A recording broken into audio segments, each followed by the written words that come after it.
Hello everyone. So today we will try to understand the one-time pad algorithm in cryptography and network security.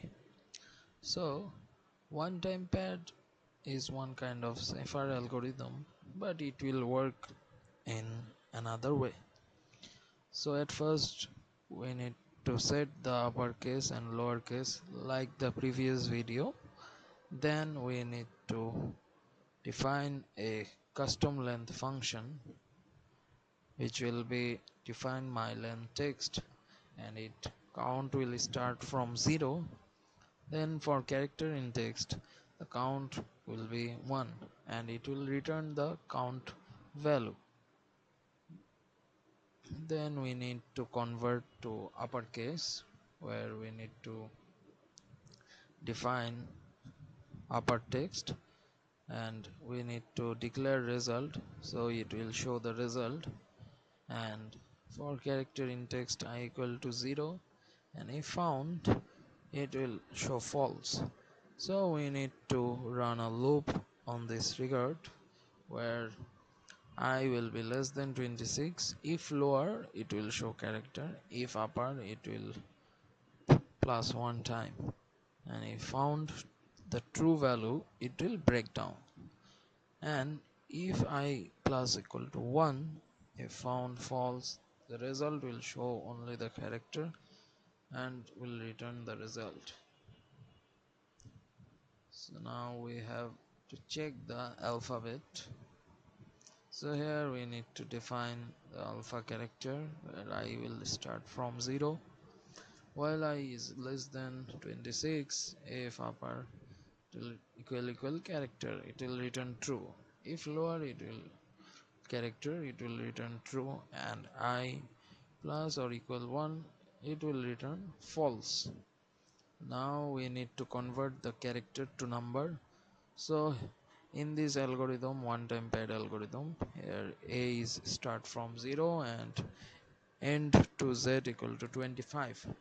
First we need to define character to number, where we need where it will start I value from 0, and we need to run another loop here. So I will is less than 26.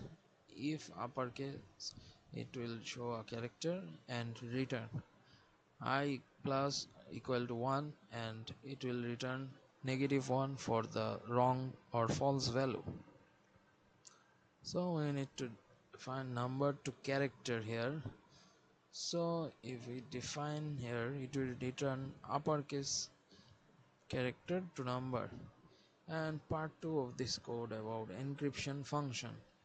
We need to define encryption function by using this plaintext and key, where plaintext equal to uppercase letter and key will be also the uppercase letter, and we need to type the ciphertext here for getting what kind of output we want to get. Here I equal to 0, and we need to put another condition here, where while I is less than the length of plaintext, so it will return the plaintext value and the key value.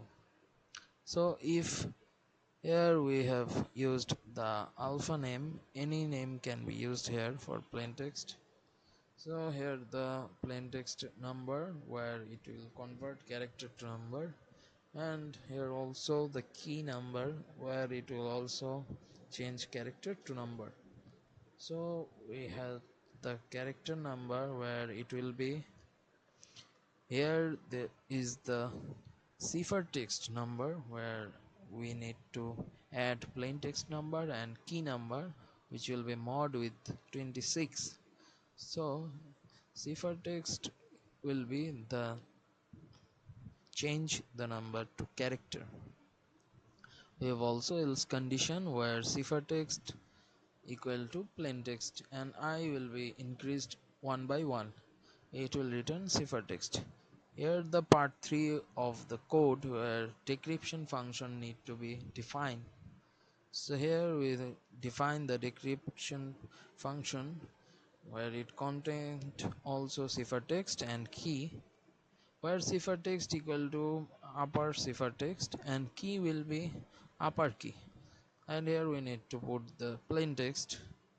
So where I equal to 0, and we need to use the condition here, I is less than my length ciphertext. Ciphertext will be defined by C and key is defined by K. So we have declared a variable named alpha. So here the same process for we have done in the encryption part, cnum and knum part. Then here is the change where we'll find the plain text. We can find it by deducted ciphertext number with key number and then mod with 26, then we can get the plain text properly. Here we need to use another condition else, where plain text will be equal or greater than ciphertext, where I will be 1, so it will return the plain text in the decryption. So here the part 4 of this program, where is the main program has been done, and the last part of this code will print one-time pad cipher, where plain text we need to input the plain text here, and then we need to input the key here same length as the plain text, because in one-time pad algorithm we need to enter the plain text and the key number equally. So plain text equal to upper text character, and key will be also the same type of plain text character. So here we need to put a condition: if length of plain text is not equal to length of key, so it will print error, because key length must be equal to plain text length. Else ciphertext equal to encrypt plain text key, so it will print ciphertext, and in the decryption part it will decrypt and print the ciphertext key, and it will print decrypted text. So here I tried to explain the overall code of one-time pad, so I hope that you all could understand the code properly. And at last I want to say that we all need to practice this kind of codes to get a better result or better output. So that's all from today. Thank you.